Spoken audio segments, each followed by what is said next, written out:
In the morning, we're going to call the meeting back to order.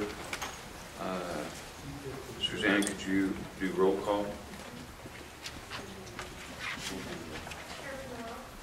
Here. Here.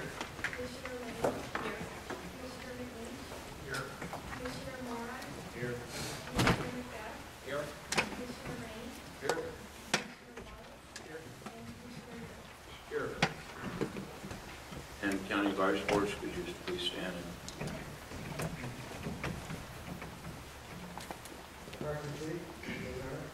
Joe Graham, Persian. Tom Jackson, Humboldt. Rex Flowers, Washoe. John Reed, Washoe. Scott Porter from Lander. Joe Harlow, Washoe. Paul Dixon, Park. Brad Johnson, Lyon.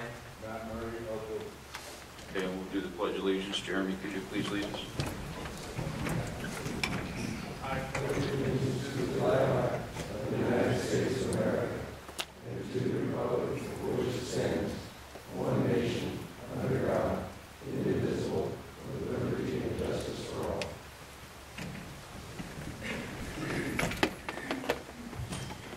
Okay, we'll move on to agenda item number 14, approval of agenda. Anybody have any questions, comments on the agenda for today? Anything that needs to get changed? Seeing none, this is an action item. I'll take it out to public. Any public comment on the agenda? Seeing none, I'll bring it back to the commission for a motion. move to approve the agenda as presented. We have a motion and a second. Any further discussion? Seeing none, I'll call for the vote. All those in favor signify by saying aye. Aye. All those opposed? Motion passed unanimous. 15 member items, announcements, and correspondence. Anybody have any information that we didn't bring up yesterday that you need to get on the record? Yeah, member items. Commissioner Macbeth. I want to apologize up front for any of you that were here at the predator management meeting and heard my my statements and member items in that committee meeting. But I've got a larger audience here today, and so I want to do it again. We met Thursday on the wildlife damage management plan, and prior to that, I had attended the Clark County Advisory Board meeting on Tuesday, and I had absolutely no plans to say anything in the Clark County Advisory Board meeting with regard to the predator management plan, but something interesting happened. One of the members of the CAB, Mike Pergola, who was put on the CAB because he was a fisherman, he doesn't hunt.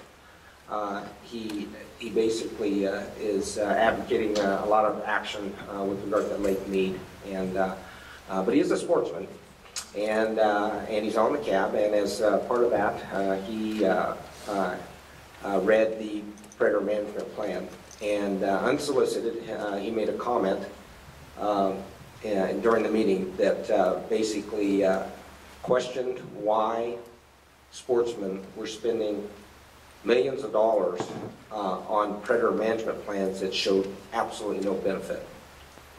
So here we have a guy who's a sportsman, and you know, a very frustrated sportsman, by the way, because of issues going down, going on in Clark County with regard to the Lake Mead hatchery. Who independently, without, knowing what's been going on in the last 10 years, looked at what we're doing and said, what are you doing? Why are you spending this money and showing absolutely no results? Bottom line is that we started this $3 fee 10 years ago to fund predator projects.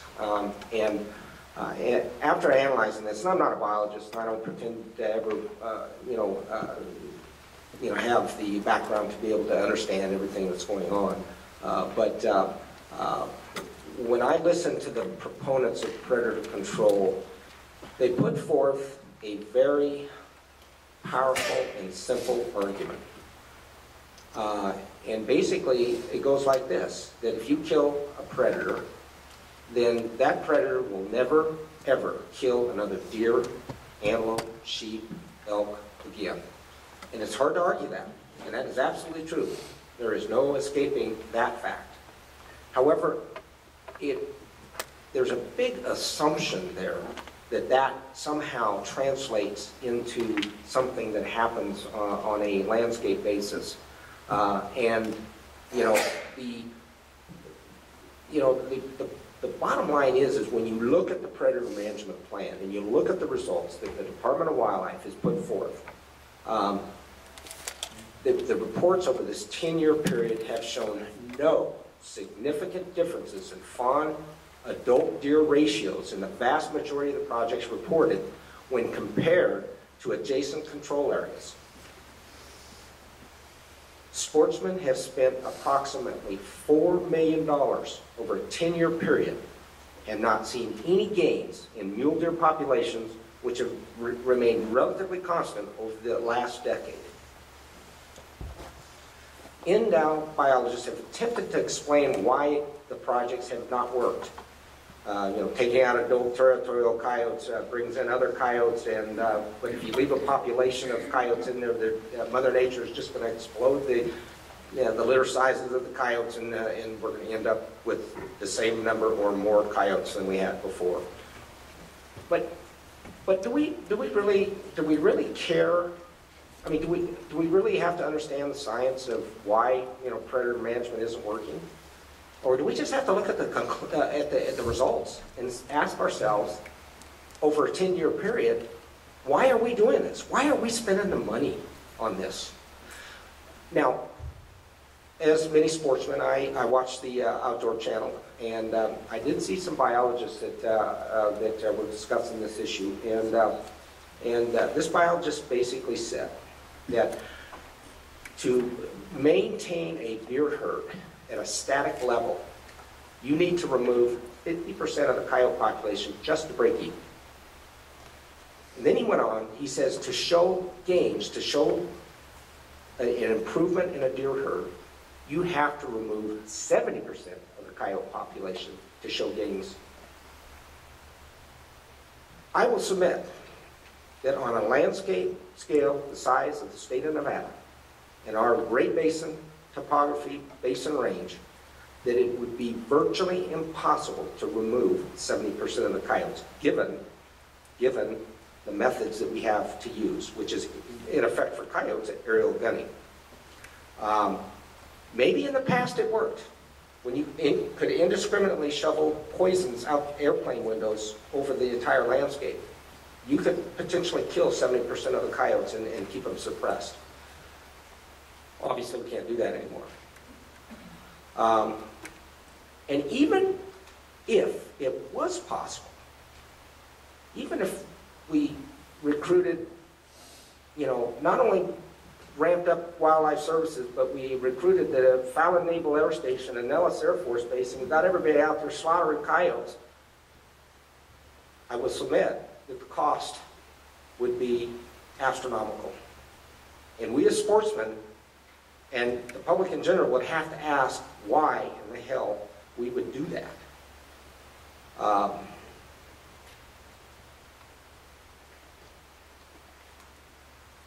And furthermore, not only once you reach the 70% level, there would be a maintenance.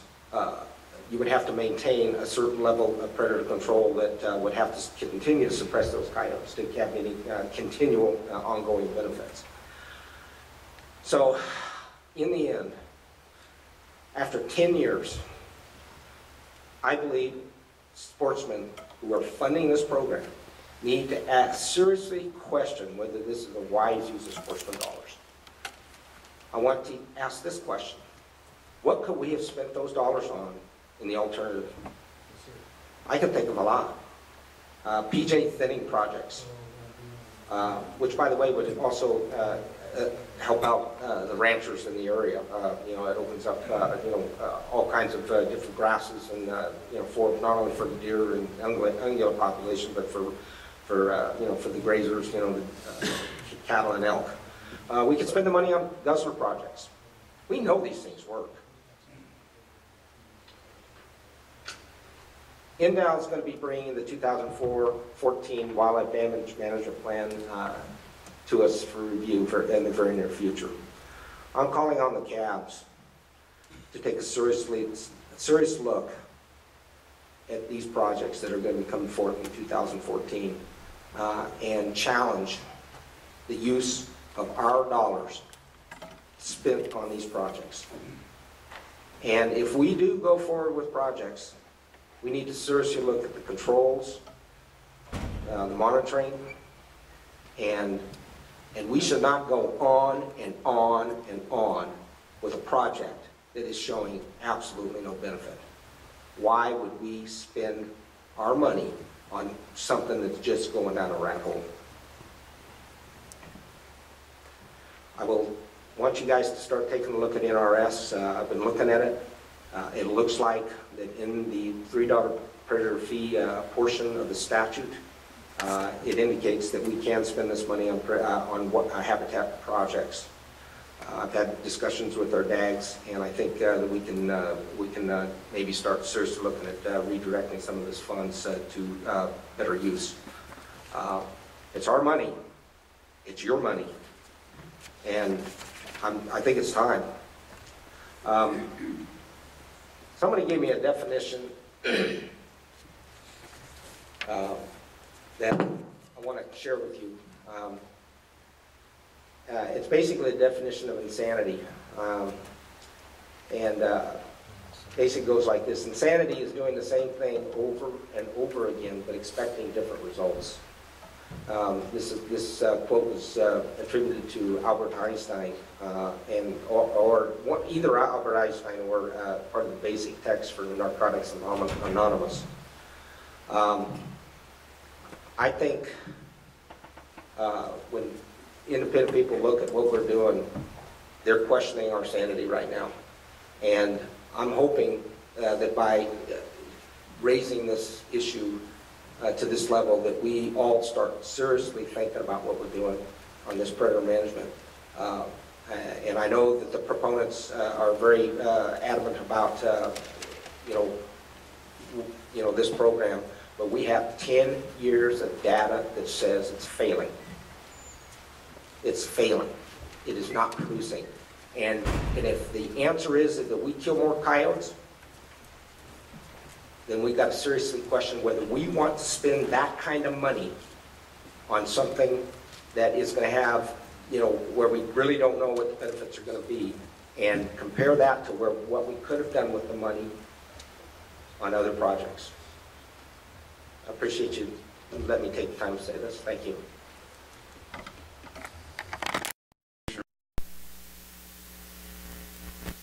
I saw you over there feverishly taking notes, and I know you probably have a response to everything that's said. But we do have agenda item number 18 that we can address a lot of these issues. And if your member item comments are in response to Mr. Macbeth's comments, could we please wait till agenda item number 18? I'm not telling you have to, but that might be more appropriate at that time. So if you have anything else, go ahead.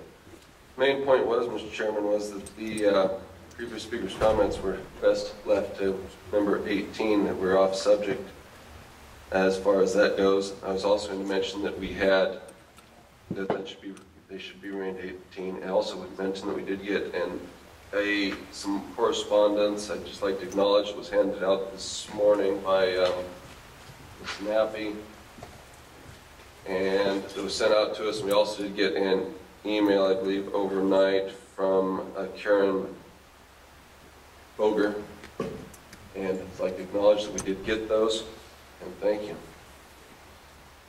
Thank you. Anybody else have anything?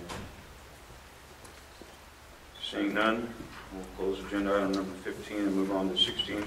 County Advisory Boards, member items. You may present items and discuss if we want to put them on future commission meetings. Any advisory boards have anything? Seeing none, we'll close that item. We'll move on to item number 17, petition for possible action. Is there anybody with the Guys and Outfitters Association here to make a presentation on this? And we all have copies of the petition, and we'll go ahead and come up and make a presentation and start asking questions. For the record, my name's Rachel Bazzetti. I'm the secretary for the Nevada Outfitters and Guides Association. Appreciate you letting us come here today and speak before you on these regulations. The Nevada Outfitters and Guides Association got together with Joe Maslach and Robb, and our intention and our goal was to go through the NAC Chapter 504 and see if we couldn't make them more concise and clear. And we believe over the last year and several committee meetings that we have done that. We're basically giving it a good starting point.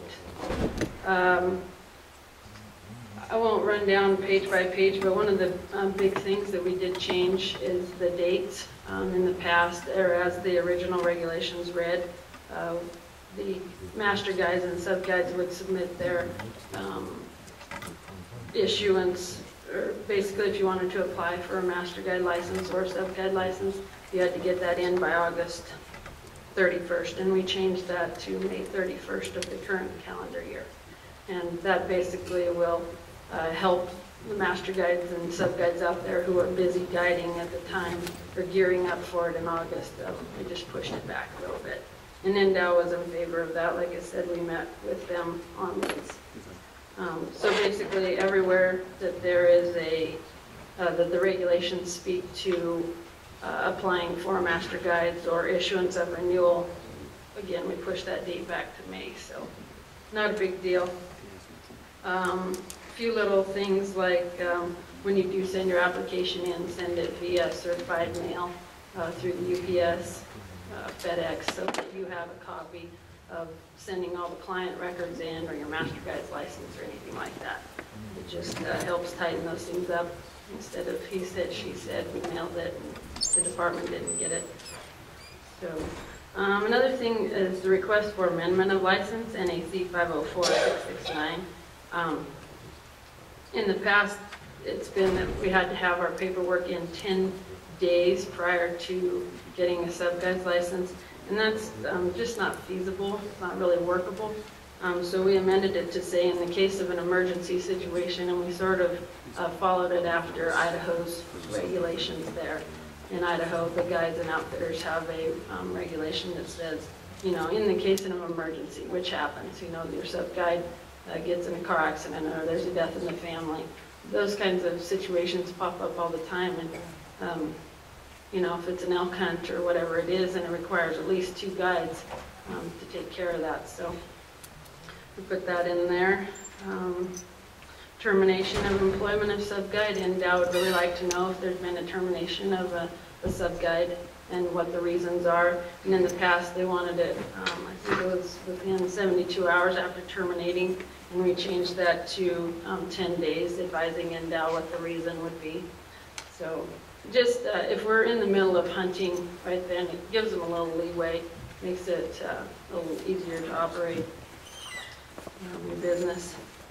We definitely cleaned up the language on the client records and when they would like, you know, when they should be submitted to NDOW. And even if you did not take any clients that year, please write no clients taken or something so that they can, NDOW would like to keep a really good track of that. Guiding and hunting mountain lions, basically we just tried to make that more clear in where the client should be with the guide, close proximity. And basically, when we first started meeting, Robb said the governor's agenda was to make it the regulations more business friendly, and we think that they did that. We did that as well while we were going through the process. So if there's any questions for myself, that pretty much sums it up. Anybody have any questions on the petition? Commissioner Macbeth? You worked closely with NDOW and on putting together the proposed amendments, Yes, we did. and so they're okay with everything. I'm sure we'll hear from them. Just wondering. Thanks. Commissioner Rain? Thank you. Question for you. I see that for the most part this appears to be a simplification. Was that kind of the goal deal? I mean, it looks like you cut out a lot of language to me. I mean, anytime somebody cuts something out of regulation, that's got to be good. as a general rule. And didn't look like you added a few things in here. Now, these few additions, I mean, several pages of things that have it in there, they're going to be less restrictive than all the other portions that are struck out, or what was the deal?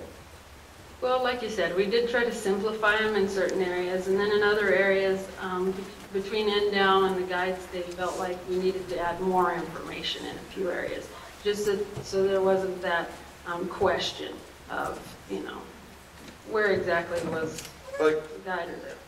Okay, so I was looking at the 504688. There was a pretty good sized paragraph there under subsection 4 that was added in, and I don't necessarily have any real issues with it. There seems like there was a lot of explanation, and I was wondering if those were, I know we've had some issues with guides in the past here, and I was wondering if that was a direct result of that, or is this?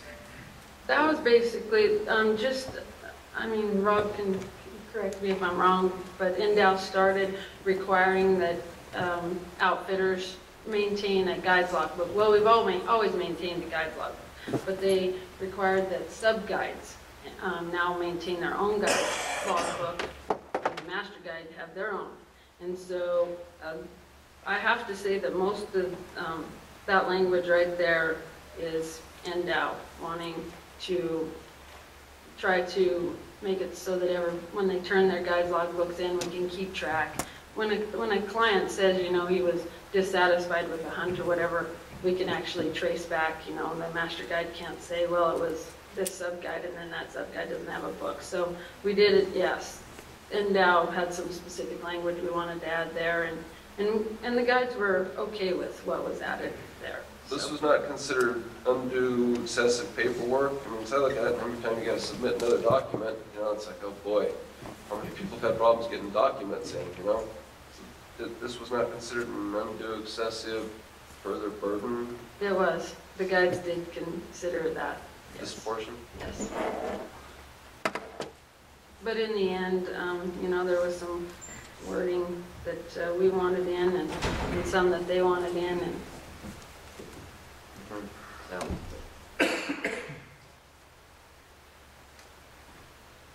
Any other questions? Okay. We'll take this out to public comment, and we may have some questions, Rob.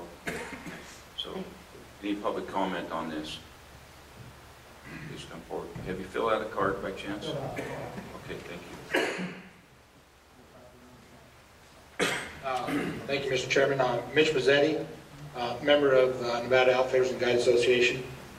This was an extensive, actually 2-year project that we worked on with the Nevada Department of Wildlife. A lot of it came forward from the issues we did have a couple years ago for the commissioners that were here at that time.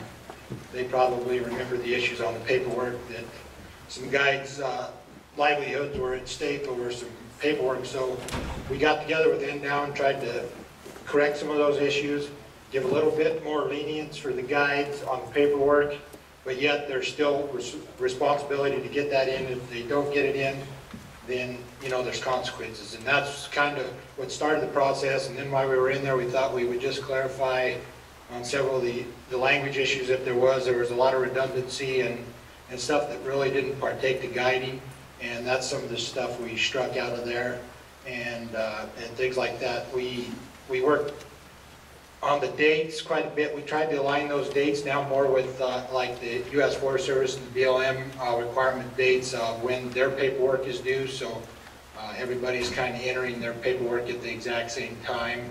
And obviously May is a lot better month for us than August and December, when that other paperwork all used to be due at that time, because we would be a lot of guys hunt through December now, and then all through January and even February. So we decided May would probably be the best time, So we as guides are excited to hopefully work with NDOW, and like I said, we've worked with them extensively already, and get these regulations changed. Thank you. Thank you. Any other public comment?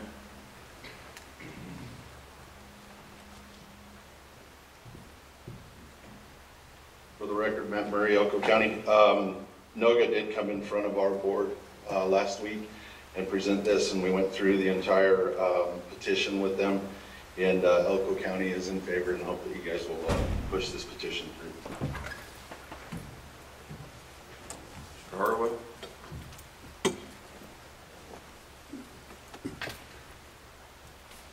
Errol Harwell with Washoe County. We also want you to accept this petition, but we made a recommendation that it gets sent back to grammar and typical and other errors to be corrected as needed. Any other public comment? Mr. Flowers?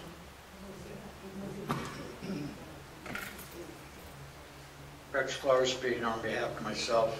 I would hope you guys would accept the petition. I would like to see it rewritten with all the stuff, the verbiage that's going to be taken out, eliminated, so we could get a straight read on it, because I did see a few things in there that I questioned, but they may play out, and I may get the meaning of them once we see it all laid out as one piece of work. Thank you. Any other public comment? Seeing none, I'll bring it back to the commission.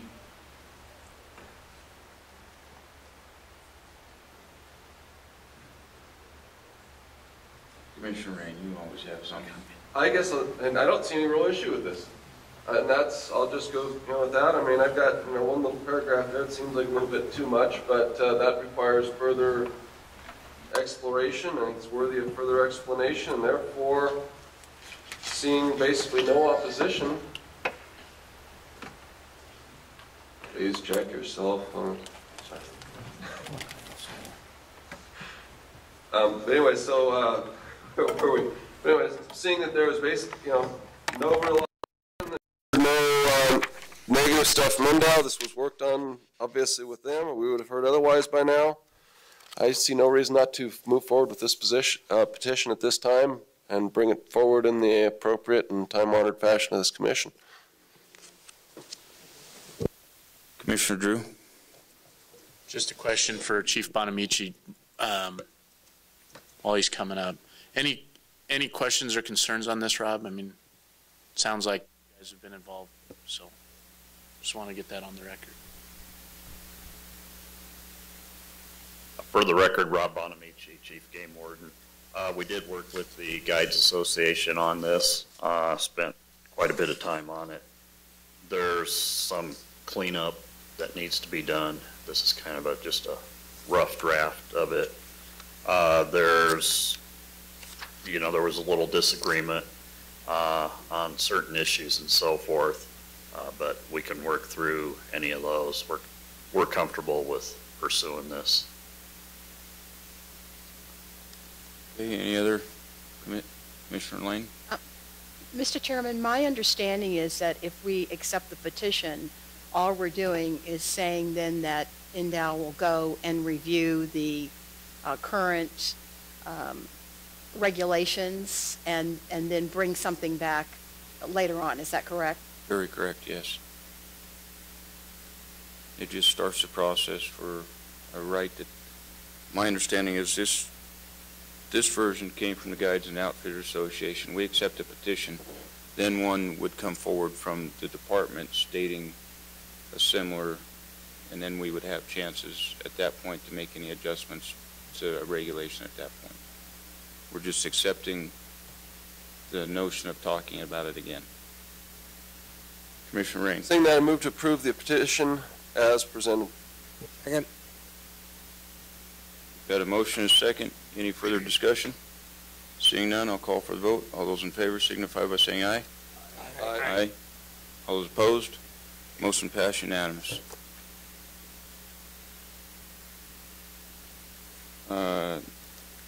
Number 18, Wildlife Damage Management Committee report for fiscal year 12, Predator Management Report, fiscal year 13, Predator Management Plan, Commissioner Macbeth and Mr. Gilbertson. Okay, so I'll go ahead and give a report of where we are. On our agenda for Thursday for the Wildlife Damage Management Committee, One of the first items on the agenda was to discuss potentially changing the name of the committee. And ultimately, we decided that we would just leave it alone.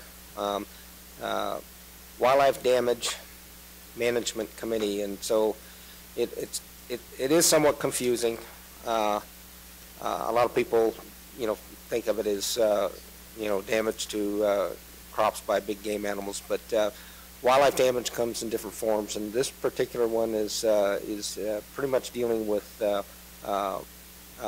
what animals can do to other animals, and basically predators' effect on other wildlife, as well as and when you get into the policy, it actually goes much further than that as to damage of animals, animal damage from to agricultural interest or even private property owners. So ultimately, we decided to leave the name alone, Wildlife Damage Management. We're managing the damage that's caused by wildlife.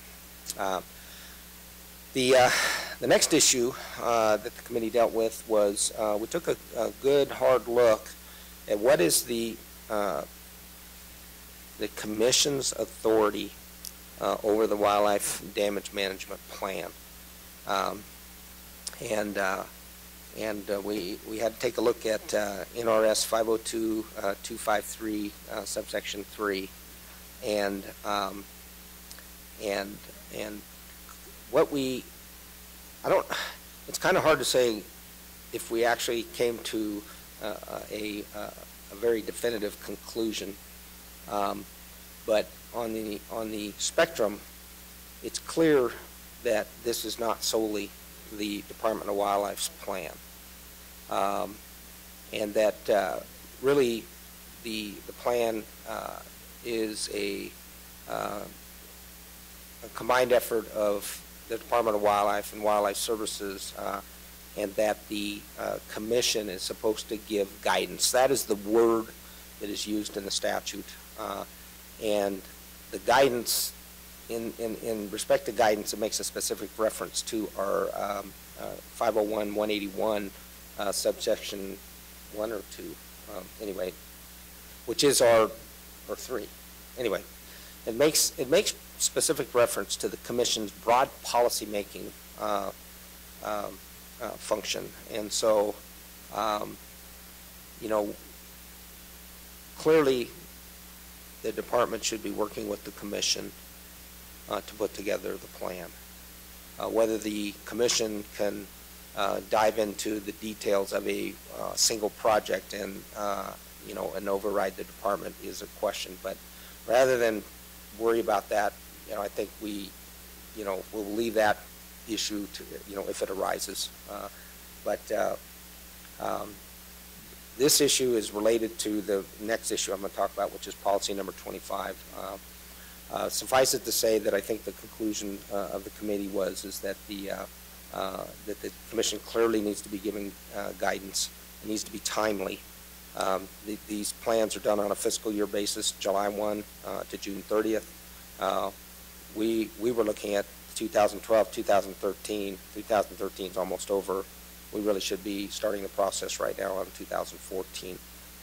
And so clearly guidance from the commission on that. Now, policy number 25, we have some very interesting discussions on that. We looked at the policy, and the policy was actually drafted, I believe, in the year 2000. And it does make reference to Wildlife Damage Management Plan. But Mark Jensen from Wildlife Service came down and testified that that policy was really talking about a completely separate plan. It wasn't really talking about the plan that's now currently in existence. And so after a lot of discussion, what we ultimately decided is that policy 25 really needs to be completely rewritten. It needs to basically take into account how we are doing things. It needs to build into it the guidance function of the commission, and what I'm hoping is that and basically what we did is we assigned that as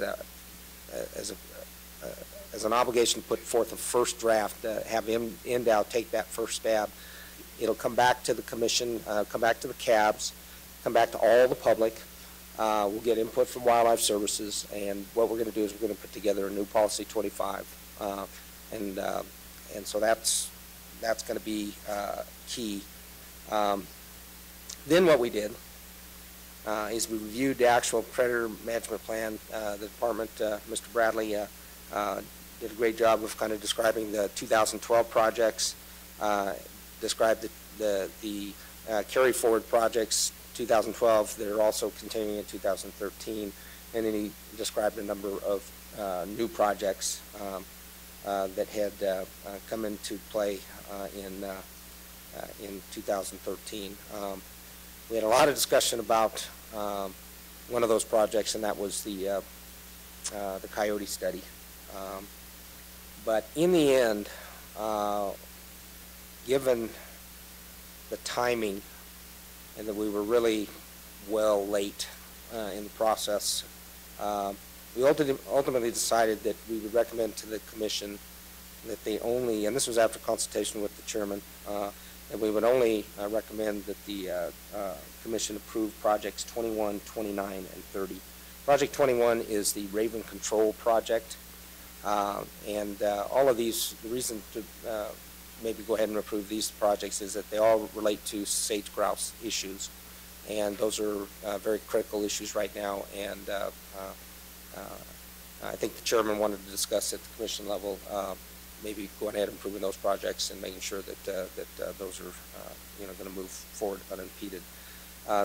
Project 29 is a project that relates to ravens.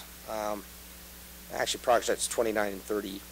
One of those projects, I believe it's 29, that is the project that we're going to give a little bit of money to the Nevada, or related to the Nevada Department of Transportation in dealing with picking up roadkill, which they believe is part of the problem of feeding these ravens and causing their population increases over the state of Nevada. Project 30, I believe, is the project that similar, but it has to do with waste management in landfills and the ravens that are coming there. So, and the reason those are important is because the U.S. Fish and Wildlife Service bumped up NDOW's permit from 2,000 to 2,500.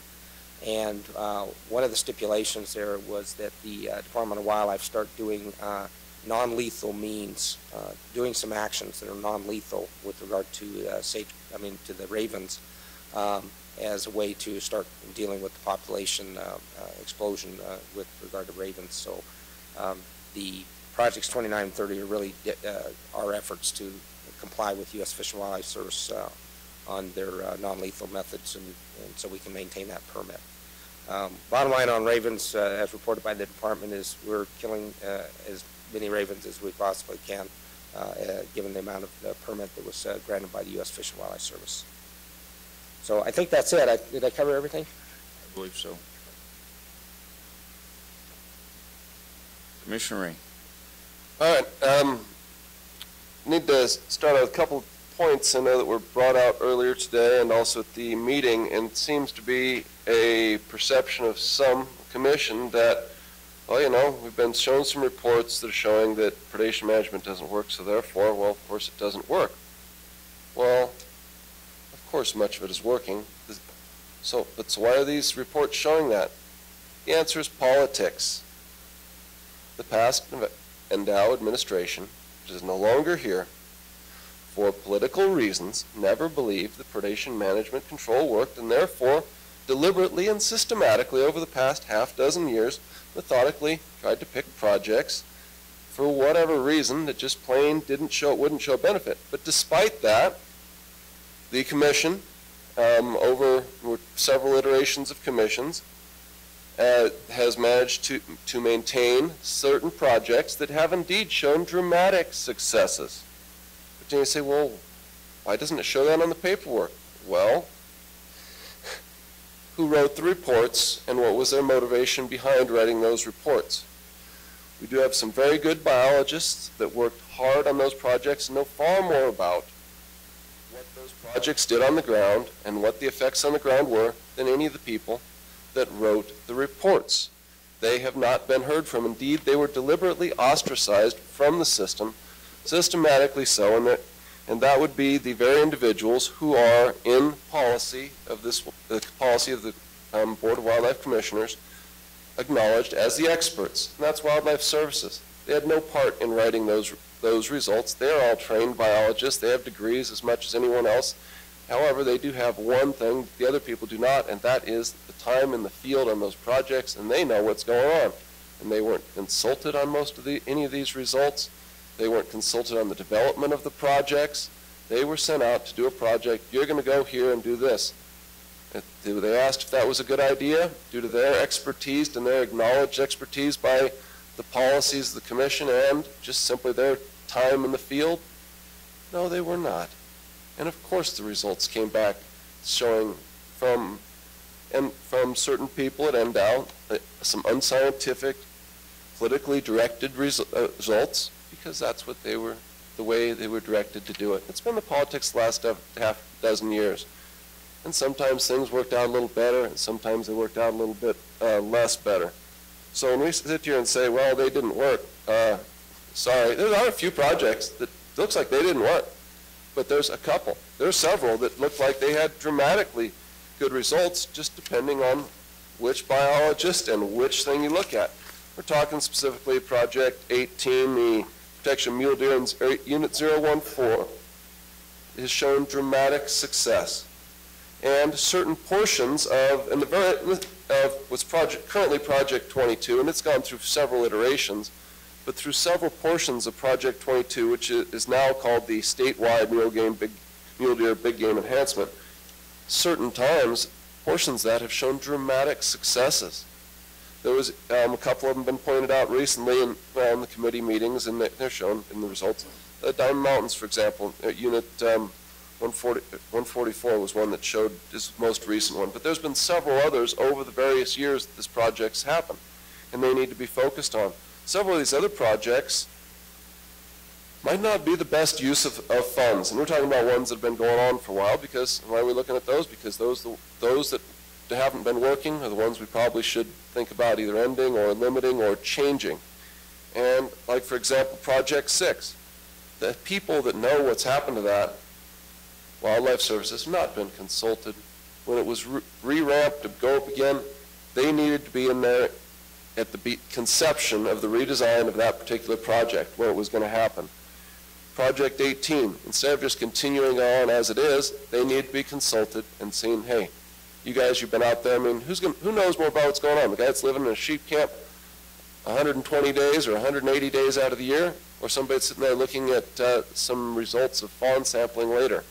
The guy in the field's got a pretty good feel for it, especially due to the fact that they have decades and decades of experience on the matter.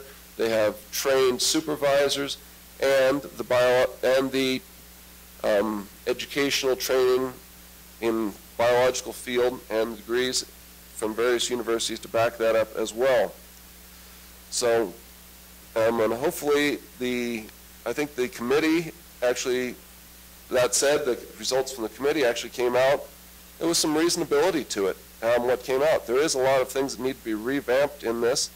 The Project 25, the coyote ecology study, is totally bogus. I mean, it's not using the money the way it was intended at all by the biologists in the field. When you talk to hunters in the field, they really are thinking their $3 money is going to controlling predation problems, not to trying to figure out what type of mice a valley coyote happens to be eating, or the home range. Why? Because that's all been done, as was testified to in the committee meeting. These studies, such as the coyote study, it has been done 70 times, and it's been done in Nevada a couple times here, but in other states. And as was submitted at the committee, the number of references and different studies that have been done on them is immense, and somewhere in excess of 70, and that's just what a couple people could come up with. Undoubtedly, there are more.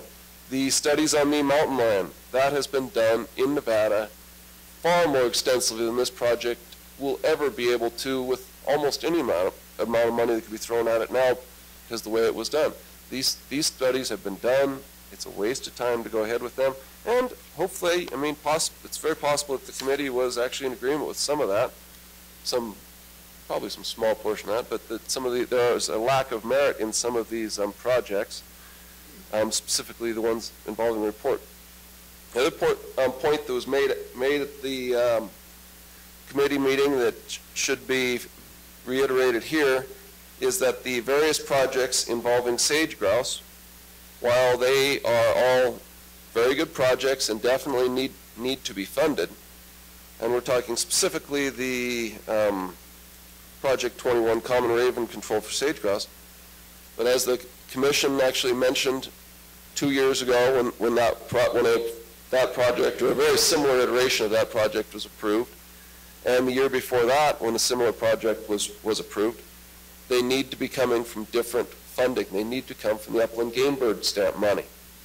And at that time, a couple of years ago, was the understanding that, well, yeah, next year we can go ahead and implement that, but it's too late this cycle, so let's go ahead and implement it utilizing the upland game bird stamp money. I mean, the $3 fee comes from big game animals, therefore it should go to the protection of big game animals. The upland game bird stamp money comes from upland game birds, therefore it should go to the protection of upland game birds. But here we are 3 or 4 years later, and we're still utilizing out of the wrong fund. It's not that it's a bad project, it's just still out of the wrong fund. You need to use the money for birds, from birds for birds, from big game for big game, and that is logical. So we need to continue with that. The new project that is talking about roadkill that was brought up at the committee meeting, that's extremely problematic in that there are indeed experts in the field that are employed by the state of Nevada who do exactly that, and they're paid to do exactly that. They have the equipment to do that, and indeed if the Department of Wildlife went out there on the highway and tried to pick up carrion or did something along those lines, they would need to get permission from them, and that was the Nevada Department of Transportation. They have policies on roadkill. They have statistics on roadkill and how long it generally takes them to pick up animals and how many they've picked up. I have spoken to regional supervisors on this, actually in two different ones, and we're covering 2/3 of the state. And, yeah, we keep all that data. All NDOW has to do is ask. It's right down there in Carson City. And I've given those names multiple times in past meetings to the administration, Department of Wildlife. Why hasn't that information come forth? A lack of administrative will on behalf of the department. So therefore, before we ever even consider spending 10 cents on the carrion management on roads, we need to ask the people who have authority over those roads, who know it all about the roads, and have them maybe just privately tell administration what's going on and what you can do. And they might very well come back and say, hey, you don't come near our roads. We have the big orange trucks with the big flashing lights, and we deal with this, and you can't. Maybe NDOW can. I don't know. That discussion needs to be taking place. And if it has taken place, it most certainly has not been, that information has not trickled down to the commission. We've been kept in the dark somewhat on that. But that, before we ever spend a nickel, that absolutely needs to be done.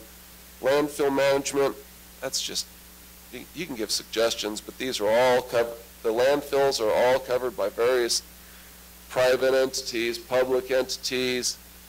We really don't need to get into that, other than perhaps NDOW could go about making some suggestions to them.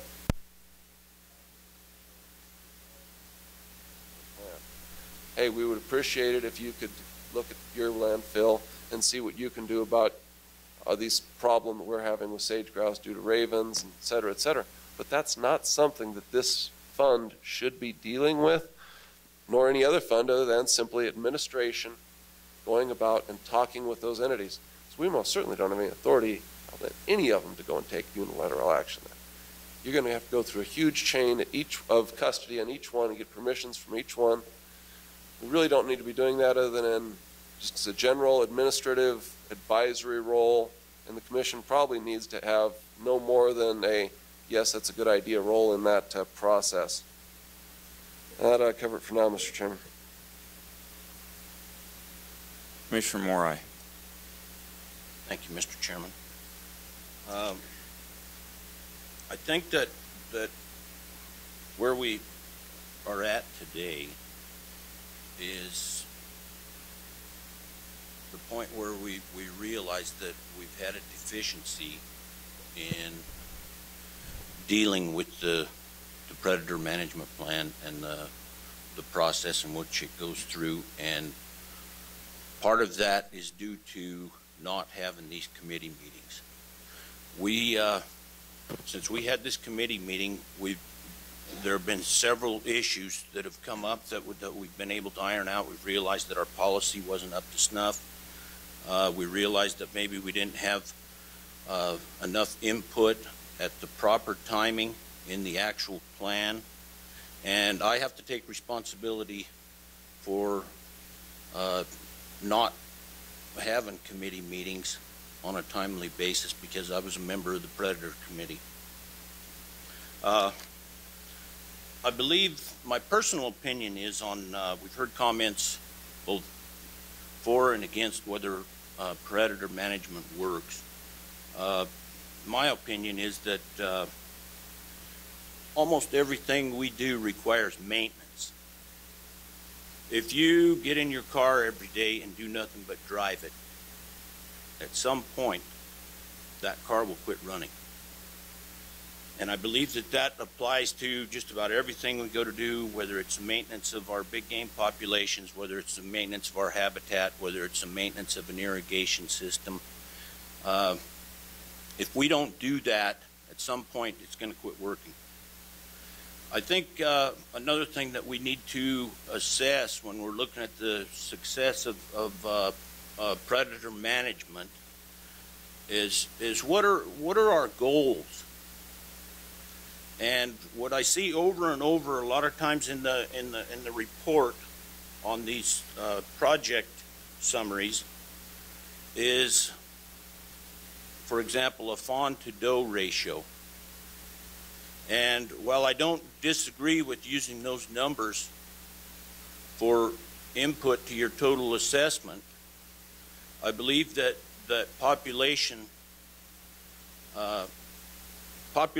total population assessments is critical to look at also, because in some of these projects that were referenced that did not work, if you go to the tag and quota allocations, you'll find that they were drastically increased in some of these control areas. Now, you can say that it was a combination of weather, habitat, predator management, whatever your particular opinion is. The fact remains that we gave out more tags for some reason and felt biologically that the population could withstand that. So that's where I think maybe there's also a deficiency in the way we've looked at the overall picture. At the committee meeting that we had, the department referenced some success stories that actually happened in their belief through predator management. And the data on some of those did not reveal that. So again, that reinforces a question in my mind that maybe some of the things that we're looking at are not indicative of the big picture. So I have some more comments on the individual projects, but I'm gonna wait on those until the chairman decides as to which direction or how we're gonna handle that. Thank you. Okay. Where we're at, we're in March, and we're discussing a plan that started in July. How we got there, I don't know. I'm partly at fault. We're all partly at fault. Department, commission, everybody. But we're here now, and we need to try to make the best of the situation we're in. In recognizing that this plan that we're discussing today, expenditures on some of these items in this plan started in July. So we've spent money on stuff that we're talking about approving today. So we need to know what monies have been spent on the projects, because NDOW's basically committed to a contract, whether it's Wildlife Services, Utah State University, whoever it is. When two parties are acting like they're in a contract, they're in a contract. Whether we've approved the plan or not, NDOW's bound to pay those bills. There's no way around it. The first time I saw the plan, I believe Commissioner Morai and I received the plan from Director Mayer. I believe it was in December. There was some issues with some wording in it and some things that we weren't comfortable with. So we didn't agendize a plan for a couple meetings, working through some rewrites, and it was discussed in the committee meeting that there's 3 or 4 rewrites out there of this plan. Not changing the makeup, but a lot of wording issues. So that held us up a little bit further. One of the big questions we had a change in the DAG, we've had a change in director, but one of the biggest questions we had, I asked our former DAG, New Win, who controlled the plan, and whether it was something that the commission approved or the department approved. And then I received letters from John Carpenter, former assemblyman, that put the legislation in, saying that we controlled the plan. We had a tug of war of whose plan this was, department or commission's. And then New left her position. We go to Las Vegas. We ask the same question. We still have this question, and I look at multiple plans, and I'm gonna ask the director today. I know of a bighorn sheep plan that was developed by a subcommittee of the commission and adopted by the commission. We have mule deer plans that were developed by subcommittees of the commission, adopted by the commission, enacted by the department. We have a Central Nevada elk plan that was long fought out, subcommittee of the commission, acted on by the commission, and now that's the guiding document for the department. But we have bear plans and other plans that are department plans and not commission plans. And I, as the chairman of the commission, really do not like department plans for one fact: it hasn't gone through a public process. And I believe the wildlife of the state of Nevada is the public's, and that's why we have this process. So I would like to know, Mr. Tsukamoto, who you believe and how we should administer these plans, adopt these plans, and move forward with these plans. This plan that we're dealing with today, the way I see it, the boat sailed. We need to change the way we're doing this in the future, start working on a plan for next year pretty much immediately, so when we get into that fiscal year, we know we're going next year. But we have a hard time this year with this plan because we're so far down the road on it. Monies have been spent, and we're there now. So, Mr. Tsukamoto, what do you think of plans? I'm not just talking this plan. I'm talking all plans that the department does their business by. Coming on board at a late time here, talking about these kinds of issues, I've been probably more exposed to sage grouse issues because it's a political hotbed. And so I apologize for probably not spending as much time on some of these other issues. However, I have looked at this predator plan, and my personal opinion about it is that there are some projects here that have been added on that is probably not appropriate from my personal view of this. And I haven't really had a chance to even talk to the staff about each individual project. The mountain lion bear issue, for example, it's a study. So I also looked at the expenditure of funds on one project, which was a contract with the Utah State University, and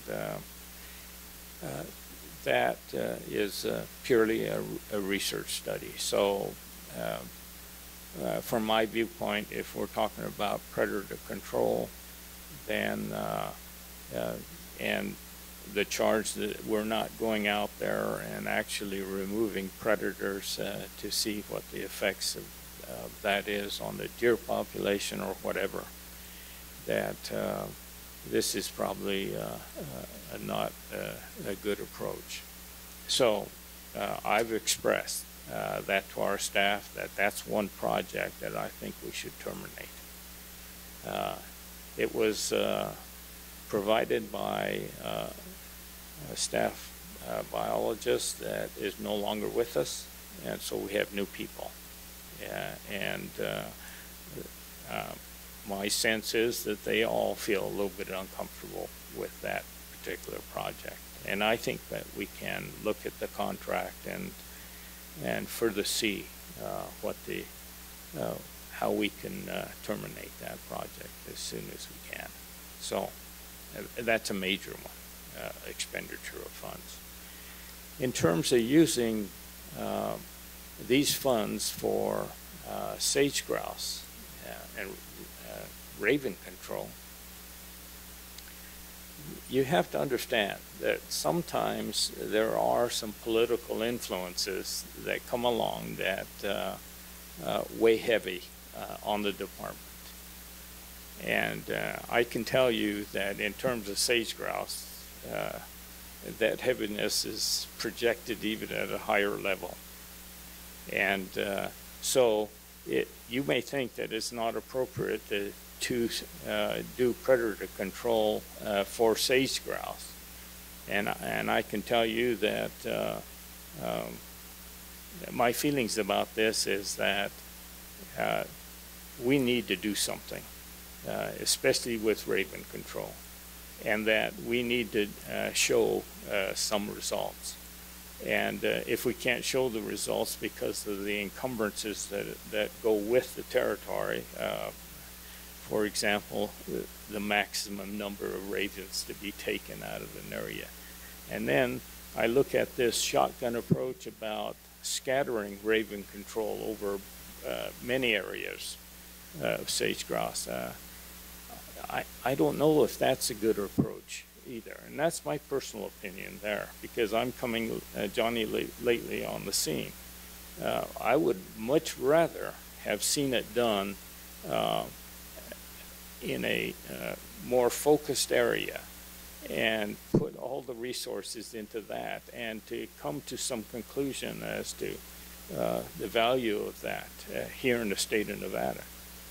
They've done that in the state of Wyoming, but Wyoming is much different from Nevada. So again, my personal view on this, coming Johnny lately on the scene. So the issue of who has authority here, I mean, it's a question, so somebody has to take the lead. And until we get a final decision on which way this should go, and if it isn't working with the language that is currently there, maybe we need to change the language. Operationally, we're in a hard spot. We're collecting funds. And those funds are growing, and our people are uncomfortable with coming up with projects that we don't know is going to work. And then we agree on some of these projects, and then we're criticized because we're asking to come up with the science to find out exactly if it produces results or not. Or do we just go out there and start killing predators and leave it at that? And just look at whatever information that we've collected and how good we feel about it when we go out there. And some of this is, well, I just can't understand that sometimes people can tell us that you have more deer because you've done some predator control in this area. When there's a multitude of variabilities that enter into this whole process that we need to consider. Because from my training, if we don't use the best science to find out, and then we go off and spend the kind of monies that we're spending, and over the long term, we don't show any benefits really. Any benefit, I mean on the output, as to the number of deers and number of tags that we can issue to the hunter and their success rates, then we failed. And it's throwing money down a rat hole, so to speak. So this whole idea that predator control is the answer to our management of mule deer population is absolutely false in my standpoint. I think under certain situations we can show some benefits, but they're very limited.